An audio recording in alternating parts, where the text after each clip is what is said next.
Ladies and gentlemen, as many are already aware, a protracted and highly intense conflict is currently raging in the Amhara region of Ethiopia between the Ethiopian National Defense Force, ENDF, and the Amhara Fano forces, with numerous fronts witnessing sustained and ferocious combat.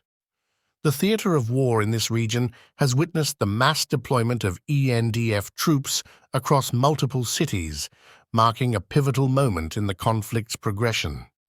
The latest information received from the front lines paints a harrowing picture of the situation. Kesem and Berhet, two strategic locations situated in northern Shewa, have been the epicenter of relentless and brutal fighting for the past 48 hours. According to the most recent field reports, the intensity of the combat in these areas has shown no signs of abating. ENDF has reacted to the eruption of this intense battle by dispatching a substantial contingent of troops to this particular front, indicating the strategic significance and the gravity of the situation. From sources closely aligned with the Amhara Fano forces, we have received accounts of remarkable successes achieved against the ENDF in multiple areas along this front. The reports put forth by these sources assert that Amhara Fano forces have not only held their ground, but have emerged victorious in key encounters.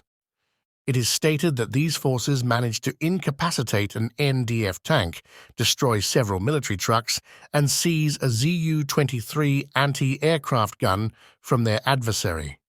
Such feats highlight the significant tactical competence and resilience exhibited by the Amhara Fano forces during these grueling engagements. Nevertheless, it's essential to acknowledge that the toll on both sides has been substantial, with both parties experiencing losses in the ongoing hostilities. In addition to these battlefield reports, there have been developments further afield.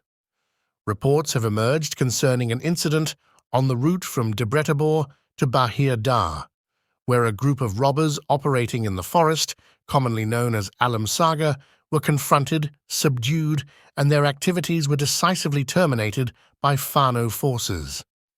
This underscores the multifaceted role of the Fano forces, not only engaging in military confrontations with ENDF, but also addressing security issues within the region. A particularly distressing update pertains to the situation in the periphery of Bahir Dar, where the tension has reached an alarming crescendo.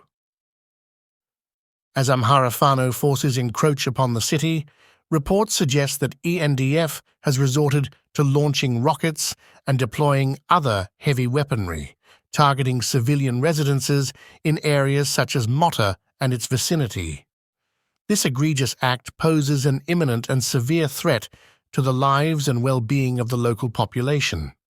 Rumors have been circulating for some time regarding Ethiopian Prime Minister Abiy Ahmed's contemplation and possibly a plan to launch a campaign aimed at securing access to the sea through a potential conflict with Eritrea.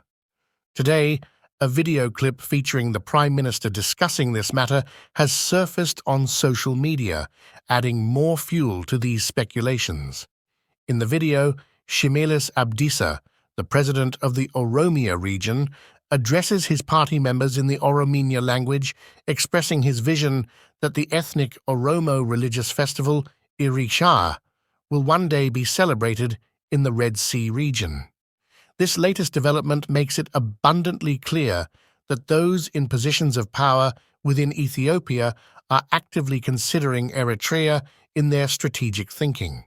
Undoubtedly, both external and internal stakeholders are involved in this agenda, and the geopolitical implications are profound. In an unusual departure from his usual public statements, Ethiopian Prime Minister Abiy Ahmed has chosen to underscore the critical importance of the Red Sea for Ethiopia's survival. His remarks were prominently featured in a promotional video for an upcoming documentary entitled "From a Drop of Water to a Seawater," which is being produced by the state-affiliated FBC, Ethiopian Broadcasting Corporation. Nevertheless, it should be noted that the full context of the Prime Minister's speech remains somewhat undisclosed. Abiy Ahmed Ali, the Ethiopian Prime Minister, has now made what is widely considered to be the most explicit statement regarding the quasi-existential necessity for Ethiopia to establish access to the Red Sea. As of the time of this report, Eritrea has not issued an official statement in response to these developments. The situation continues to evolve, with a palpable sense of geopolitical significance surrounding Ethiopia's desire for access to the Red Sea and the potential ramifications of such ambitions in a region already characterized by complex and delicate diplomatic dynamics. The United Nations Under-Secretary-General and Special Advisor on the Prevention of Genocide, Alice Wairimu Nderitu, is deeply concerned about a growing risk of genocide and other severe crimes in Ethiopia. This is due to ongoing fighting between government forces and local militias in various regions, including Tigray, Amhara, Afar, and Oromia.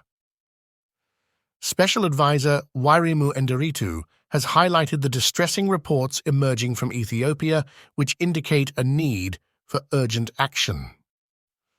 She emphasizes the presence of factors that could lead to genocide and other atrocities in the country. These reports describe horrifying incidents, including the killing of entire families, forced witnesses to terrible crimes, and the displacement of entire communities from their homes. Special Advisor Wairimu Nderitu insists that we must not accept the suffering of innocent civilians as inevitable. Instead, we must prioritize actions to prevent such crimes and ensure that those responsible are held accountable. In response to a recent documentary titled From a Drop of Water to a Sea Water, where the Prime Minister emphasized the significance of the Red Sea for Ethiopia's survival, Special Advisor Wairimu Nderitu points out that the full context of the Prime Minister's speech remains undisclosed. Ethiopia's desire for access to the Red Sea and the ongoing conflicts in various regions are of great geopolitical importance. Eritrea has not issued an official statement on this matter. The situation is complex, with serious human rights violations, ongoing hostilities, and allegations of atrocities. Special Advisor Wairimu Nderitu also raises concerns about the continued presence of Eritrean troops in Ethiopia and the lack of accountability for these violations. She emphasizes the urgent need to stop violence and prevent further human rights violations and potential atrocity crimes. The unfolding events in the Amhara region serve as a stark reminder of the gravity of the ongoing conflict. With the hostilities intensifying and the consequences reverberating through the military ranks and civilian communities, the situation remains dynamic and fluid. Continual updates are anticipated as the conflict continues to evolve, demanding global attention and diplomacy to resolve the deeply entrenched issues fueling this strife.